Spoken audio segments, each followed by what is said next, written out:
মধ্যপ্ৰাচ্যৰ যুদ্ধৰ সমান্তৰালকৈ অব্যাহত আছে কূটনৈতিক যুদ্ধ।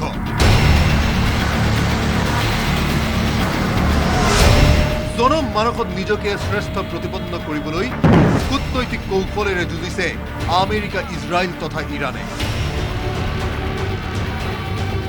আক্ৰমণ প্ৰত্যাক্ৰমণৰ মাজতে ইজৰাইলৰ প্ৰধানমন্ত্ৰী বেঞ্জামিন নেতান্যাহুৰ স্তম্ভনী।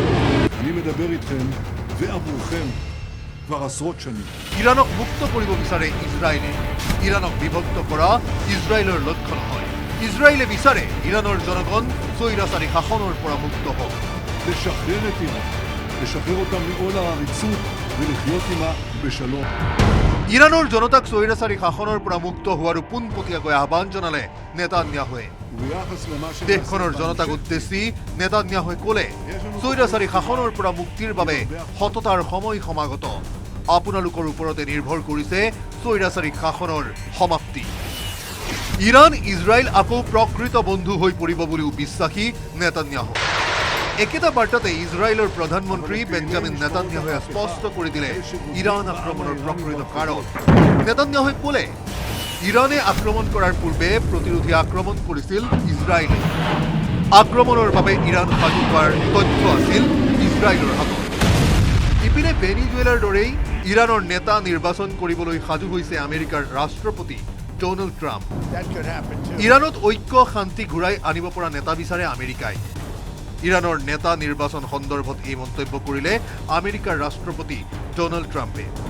ইৰাণৰ নেতৃত্ব সলনিৰ বাবে ট্ৰাম্প নেতান্যাহু তৎপৰ হৈ পৰাৰ সময়তে ইৰাণৰ নেতৃত্বৰ মাজত আহিছে বিভাজন। শেহতীয়াকৈ ইৰাণৰ ৰাষ্ট্ৰপতি মাছুদ পেজেছকিয়ানে উপসাগৰীয় দেশসমূহত ইৰাণে কৰা আক্ৰমণৰ বাবে দুখ প্ৰকাশ কৰি দিয়া বাৰ্তাৰ পাছতে স্পষ্ট হৈ পৰিছে ইৰাণৰ নেতৃত্বৰ মাজত স্পষ্ট হোৱা বিভাজনৰ কথা।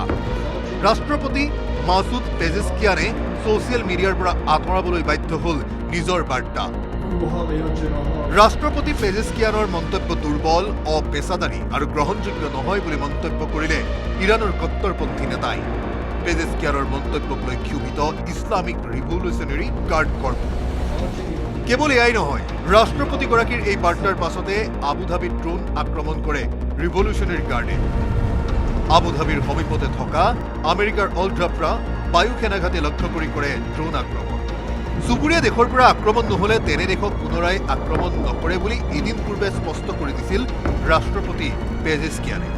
সৰ্বোচ্চ নেতাৰ মণ্ডল তথা ইছলামিক ৰিভলিউচনেৰী গাৰ্ড কৰ্পৰো ৰাষ্ট্ৰপতি তথা প্ৰশাসনৰ মতৰ অমিলে স্পষ্ট কৰিছে ইৰাণৰ শীৰ্ষ নেতৃত্বৰ মতবিৰোধ।